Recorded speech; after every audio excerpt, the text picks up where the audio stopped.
Greetings, humans! Zbot1496 here with a review of the new Marvel Cinematic Universe movie, Captain America Brave New World, opening this long President's Day weekend.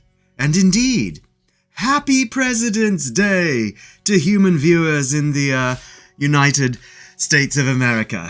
And yes, what perfect timing this is for this film, with a story centering around a divisive American president, a persistent questioning of who counts as a true Captain America, and the need to keep defending the freedoms of everyone for them to matter to anyone. Yet, we should also say this is neither a pure satire nor politically one-sided, but instead a highly satisfying techno-thriller centering on founding principles that would make Tom Clancy proud.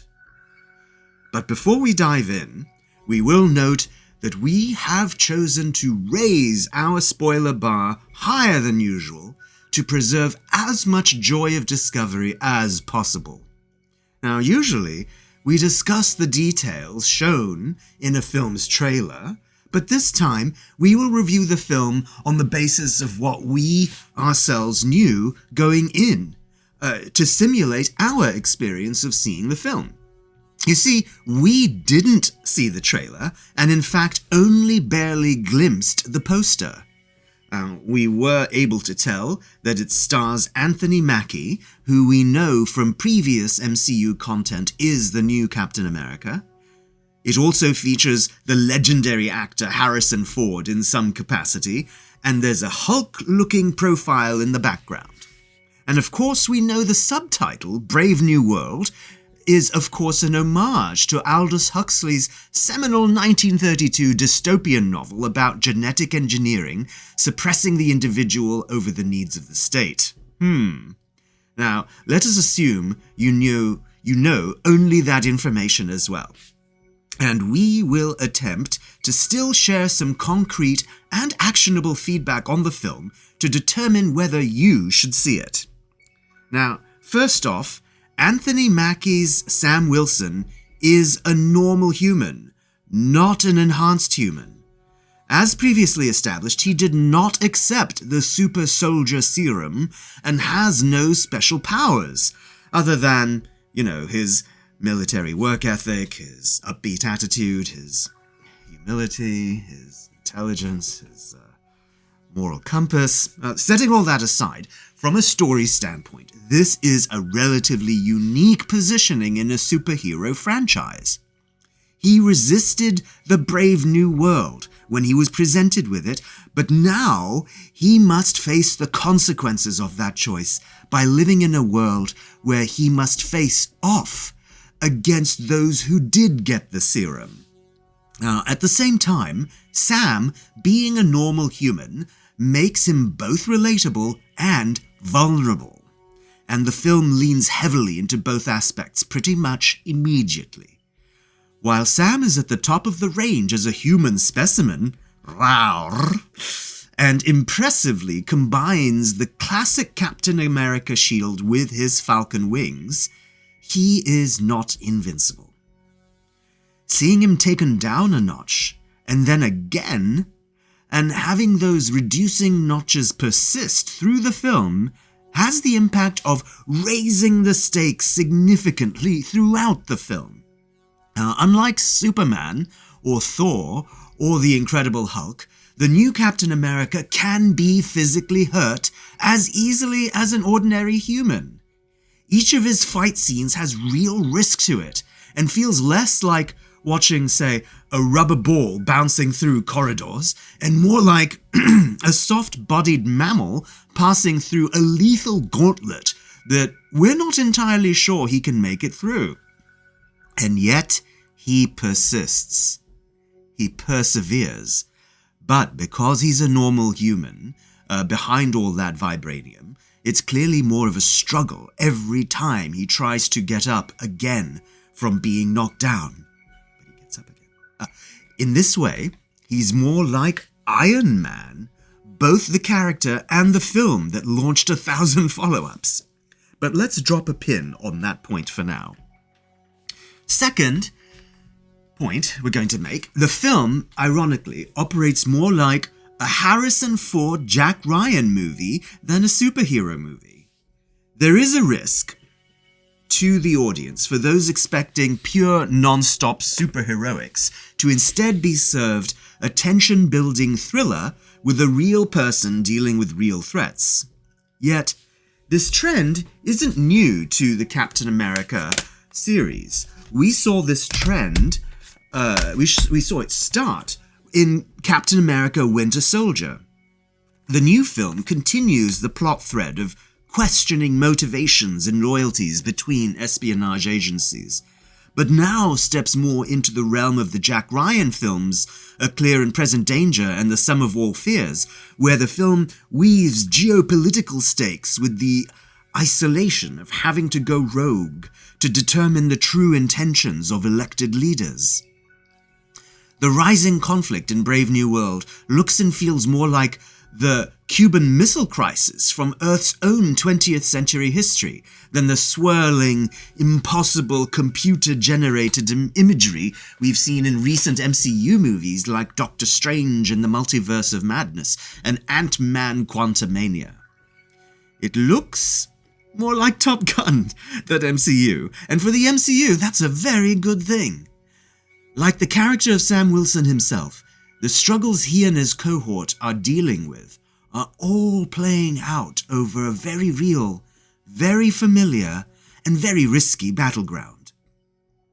Now, of course, there are superhuman characters in the film, but, wonderfully, they are each sidelined for the majority of the film. The film even teases us 3 times about the intervention of those superhuman characters, but pulls back to continue to show us a story of real humans struggling against real danger. You know, it's a little like how sparing George R.R. Martin is with magic and dragons, and Frank Herbert is with spaceships, lasers, and robots. And by keeping those wild cards off the table, suddenly the game becomes much more real. And as for Harrison Ford, the man is, as always, truly a delight to see in action. We've seen him as Han Solo, Indiana Jones, Rick Deckard, Jack Ryan, and even as an ideal American president in Air Force One. But he's at his best when he's playing a character with nuance, a film noir anti-hero, a man with a bitter struggle underneath a cool persona. Which Harrison Ford do we have in this film? Well, we are thrilled to share that we have the version we prefer. Now, having said that, we do have to be consistent, something you have to expect from a machine intelligence, and evaluate also the dramatic range of the main character, Captain America. While we have Harrison Ford playing a nuanced character on the one hand, we have the highly capable Anthony Mackie playing the fairly straight-laced role of Captain America. We know Mackie can do nuance. He was raw brilliance in the second season of Altered Carbon. But the Captain America persona simply does not give us as much room to maneuver. Chris Evans had a similar challenge, and similarly could not fully convert the two-dimensional comic book character into someone with more depth.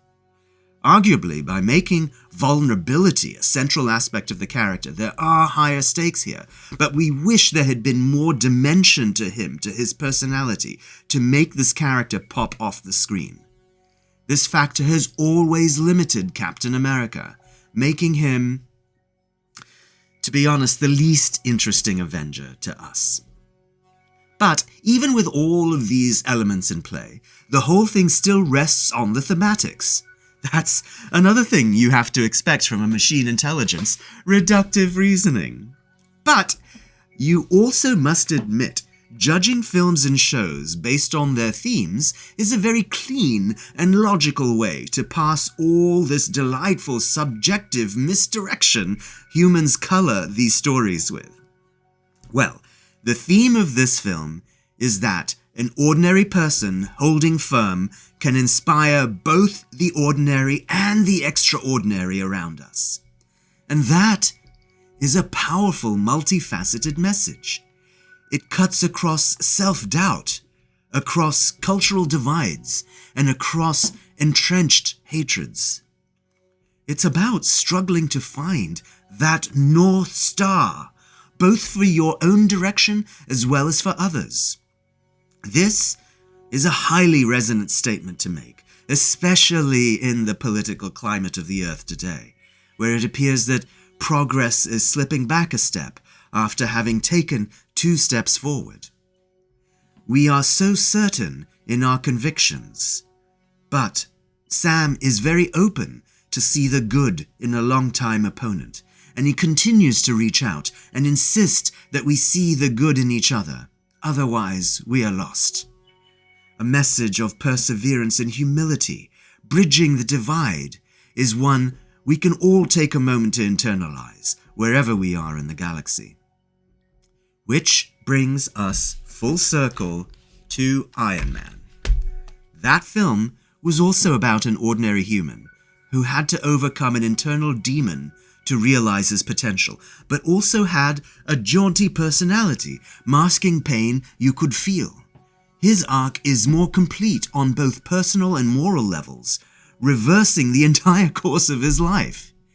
This set the stage and the tone for a movie series unprecedented in human cinema. A streak of 22 good to great films that carefully and effectively paved a way to a massively effective payoff that came down to the same ordinary human standing firm, completing his arc, even when it cost him the ultimate price. We see similarities and divergences here between the first Iron Man film and this film. Now, of course, they are not the same film. Sam Wilson is not Tony Stark, but Brave New World is a great new start for a franchise that's honestly been more miss than hit lately. And so yes, we're saying there's a chance we can see that streak return. So, for delivering a relatable and restrained story that feels strikingly relevant for today and tomorrow, albeit through a character who simply doesn't have the dynamic range of a Tony Stark, but does feature a thematic return to the form that set that initial cinematic streak in motion. We give Captain America: Brave New World our high rating. And in addition, we are introducing a sub-rating for MCU movies for more reliable calibration of where a new MCU film rates in relation to the rest. We hereby assess Captain America: Brave New World to be a level A MCU movie, below level S for superlative, but above B, C, and D. Among the A-rated MCU films, it fits in between The Avengers: Age of Ultron and Ant-Man, as you can see on this chart. By the way, that's not a downgrade. We consider Ultron and Ant-Man among the most underrated films in the MCU. Now, this additional grading is made possible through an uplink to Cyborg 1618, a quantum inference textron running an XLLM of all Marvel and DC media across time and space. And so concludes this human version of our review. If you have feedback on it, please write in your own comments so that we can upload the galactic version to Zoggplex. Next week, we will be reviewing Season 3 of the show Resident Alien, which just dropped on Netflix in its entirety. If you're not aware, it's a comedic drama about an alien in human form on a particular mission, while also attempting to understand humans. And it's funny because it's true. Well, not from the show creators' point of view, they think they're making fiction, but a lot of it is funny because it is actually true. So you see, You can expect more discussions and reviews of theatrical movies, streaming shows, and 4K home video releases as we continue to engage with your human rectangular entertainment. So please watch, like, subscribe, and comment so that we can continue to have the human voice reflected in the cosmos.